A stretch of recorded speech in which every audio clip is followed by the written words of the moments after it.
دلته یو بله مسله به ورسره مې ذکر کړو د فایدې دپاره او دا به د زنانو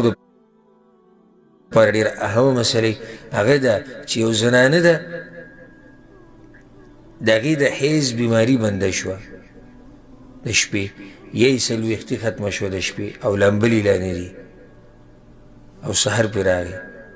نو هېڅ خبره نه ده روژه صحیح ده لکه څنګه چې دا سړی د جنابت په حالت کې دی او سحر پرې راوختو نو دقې شان دا زنانه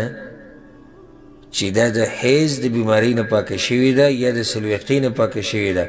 او سحر پرې راوختو دې له لمبلې نه دي نو هېڅ خبره نه ده روژې دې خپله پوره کړي او وروسته دې ولامبي دا ورسره مې یاده کړي که دا غسل عمدن پرېښودی